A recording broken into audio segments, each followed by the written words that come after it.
नमस्कार दोस्तों, मैं हूं रूपांजलि और आपका स्वागत है बिस्तक पर।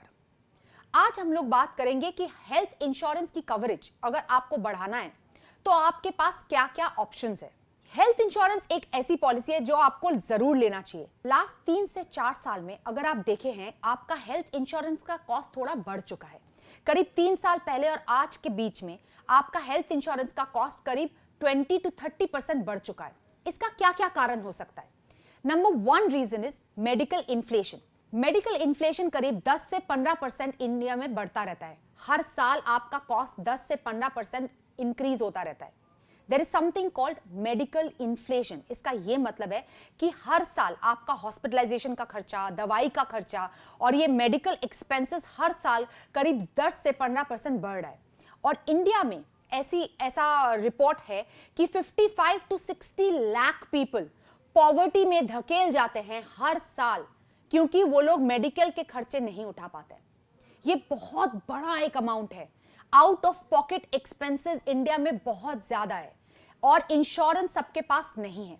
इसीलिए हम लोग बोलते हैं कि हेल्थ इंश्योरेंस का बहुत ज्यादा कवरेज होना चाहिए कि जितना आपका खर्चा हो सकता है उतने की कवरेज आपके पास होनी चाहिए।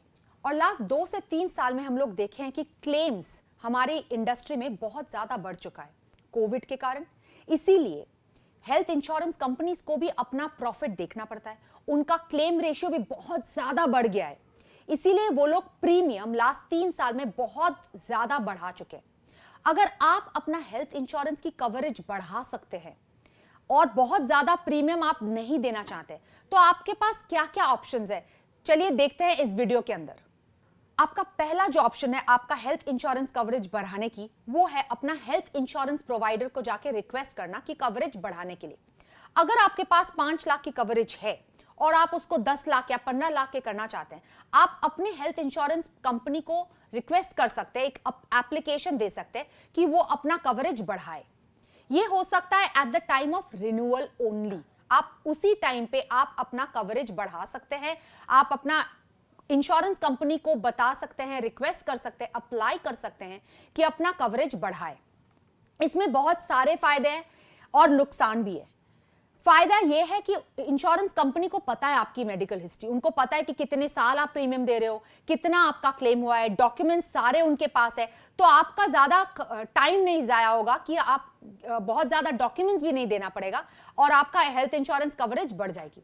लेकिन नुकसान यह है कि हो सकता है इसका प्रीमियम बहुत ज्यादा इंक्रीज हो जाए, क्योंकि आपका एज भी बढ़ रहा है। और अगर आप कवरेज बढ़ाना चाहते हैं, हेल्थ इंश्योरेंस कंपनी पहले यह पता करने की कोशिश करेगा कि आप कवरेज क्यों बढ़ाना चाहते हैं और उसके बाद आपका कवरेज वो लोग अप्रूव करेंगे। इसमें हो सकता है कि आपका मेडिकल टेस्ट हो, लेकिन उसमें कोई प्रॉब्लम नहीं है क्योंकि मेडिकल का खर्चा इंश्योरेंस कंपनी खुद उठाती है। आपके पास सेकेंड ऑप्शन है एक और प्लान लेने की, जो है आपका टॉपअप या सुपर टॉपअप प्लान। इसका यह मतलब है कि जब हम लोग मोबाइल का रिचार्ज करते हैं, उसमें हम वैलिडिटी नहीं चाहते हैं। सोचिए हमारा 1 साल का वैलिडिटी है लेकिन टॉक टाइम खत्म हो गया, तब हम लोग क्या करते हैं, उसके मोबाइल पे हम लोग टॉपअप बढ़ा लेते हैं। इसका यह मतलब है कि आपका वैलिडिटी सेम रहेगा लेकिन उसमें आपको ज्यादा टॉक टाइम मिल जाएगी। सिमिलरली हेल्थ इंश्योरेंस प्लान में आप एक काम कर सकते हैं, आप अपना बेस प्लान के साथ एक टॉपअप या सुपर टॉपअप प्लान ले सकते हैं। इसका यह मतलब है जो पहले का 5 लाख या 10 लाख की प्लान आपके पास है, वो कवरेज आपका बेस प्लान से मिलेगा। उसके ऊपर का जितना खर्चा है, 5 लाख या 10 लाख के ऊपर वाला खर्चा, ये सुपर टॉपअप या टॉपअप प्लान आपको देगी ना। टॉपअप एंड सुपर टॉपअप में थोड़ा अंतर होता है। टॉपअप प्लान चीपर होता है, सुपर टॉपअप थोड़ा एक्सपेंसिव होता है। लेकिन अगर आपको लेना है तो सुपर टॉपअप के फायदे टॉपअप से काफी ज्यादा है। तो हम लोग समझाते हैं कि टॉपअप और सुपर टॉपअप प्लान काम कैसे करता है। तो आप अगर सोचिए आपके पास 5 लाख का हेल्थ इंश्योरेंस पॉलिसी है, उसको आप 15 लाख करना चाहते हैं, तो आप 5 लाख 1 रुपया से लेके 15 लाख के लिए वो आप एक 10 लाख का जो डिफरेंस है उस अमाउंट का एक टॉपअप प्लान ले लिए। तो 5 लाख का जो कवरेज है, 1 रुपया से लेके 5 लाख रुपए तक कवरेज का, वो अमाउंट आपका बेस प्लान देगा।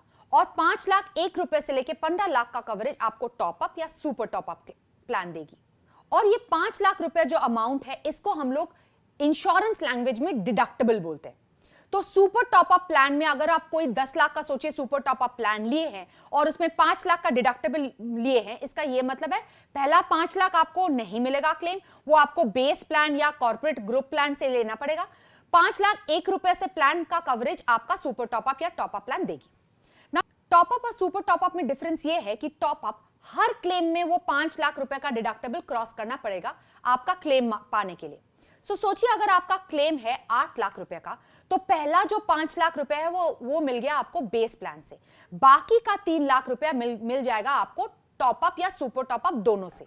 लेकिन हर क्लेम अगर 1 या 2 लाख का होता है या 3 लाख का होता है और साल में सोचिए 1 जनवरी से 31 दिसंबर तक का आपका हेल्थ इंश्योरेंस पॉलिसी है और आप मार्च के या अप्रैल के बीच में 1-1, 2-2 लाख का 3-4 हॉस्पिटलाइजेशन हो चुका है, तो इसका यह मतलब हुआ आपका पहला 5 लाख ऑलरेडी खत्म हो चुका है जो आपकी बेस प्लान कवर करेगी।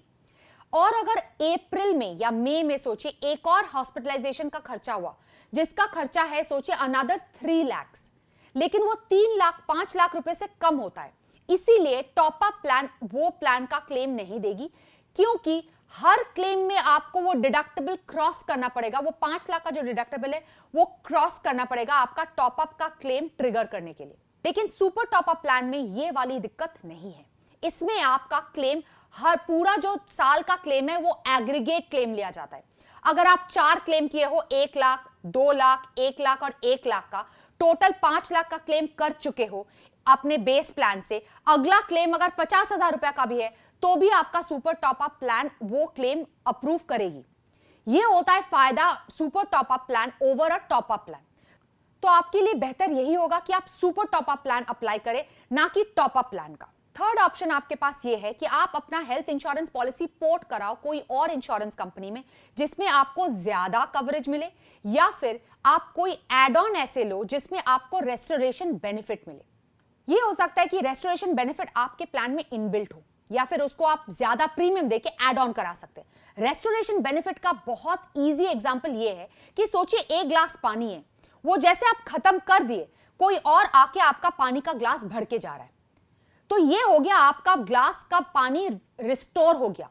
यही होता है रेस्टोरेशन बेनिफिट का मतलब। इसका यह मतलब होता है कि अगर 1 साल में आपका कवरेज पूरी तरह इस्तेमाल हो जाए तो आपकी इंश्योरेंस कंपनी वो कवरेज दोबारा आपके लिए फिल करके देगी कि आप ज्यादा क्लेम कर सकते हो, उसी सेम पॉलिसी के अंदर आप दोबारा क्लेम कर सकते हो।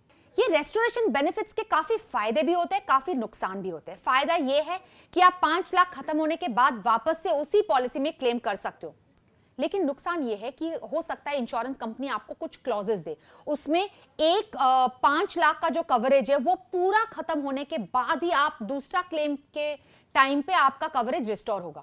लेकिन सोचिए अगर आपका क्लेम उसी टाइम पे 6 लाख का होता है, 5 लाख को आपको इंश्योरेंस कंपनी दे देगा और अगला जो 1 लाख है वो आपको खुद के पॉकेट से देना पड़ेगा, क्योंकि इंश्योरेंस कंपनी का रेस्टोरेशन बेनिफिट अगले हॉस्पिटलाइजेशन में होगा।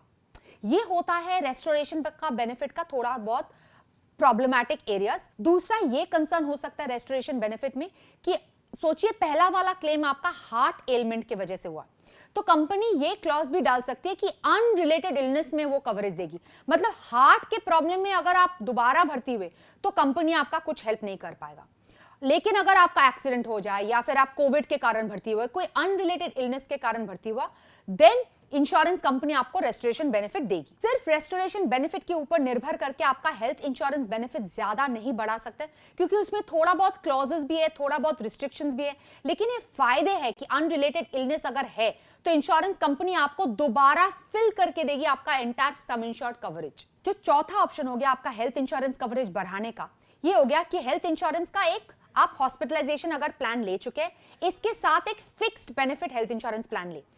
फिक्स बेनिफिट प्लान ये होता है कि जब कोई इंश्योर्ड इवेंट का हम लोग इंश्योरेंस कराते हैं, वो इवेंट होने पर ही इंश्योरेंस कंपनी पूरी रकम हमको दे देगा। सोचिए हमें क्रिटिकल इलनेस पॉलिसी लिए। क्रिटिकल इलनेस ये मतलब होता है कि कोई भी ऐसा बीमारी आपको हो जिसका आपका खर्चा बहुत ज्यादा है, जैसे कि हार्ट अटैक या फिर लंग का प्रॉब्लम या किडनी डिसऑर्डर। इसमें रेकरिंग खर्चे बहुत ज्यादा होता है, लेकिन इसमें आप हर बार आपको हॉस्पिटलाइजेशन की जरूरत नहीं होती।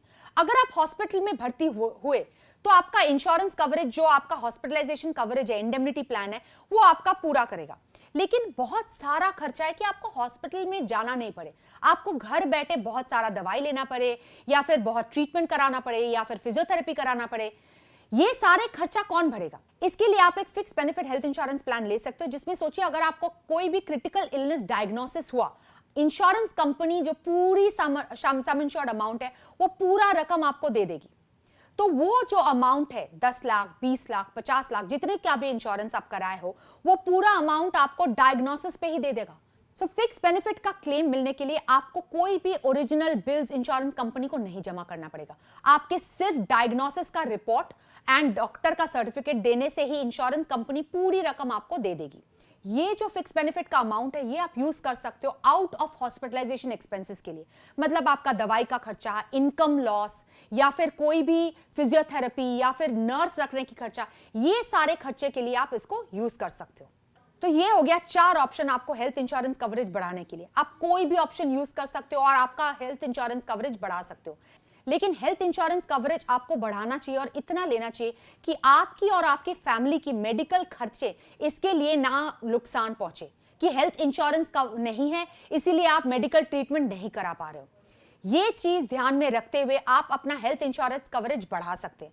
कोई अगर क्वेश्चन है तो आप पूछ सकते हैं, नहीं तो लाइक और शेयर करना ना भूलिए। Thank you.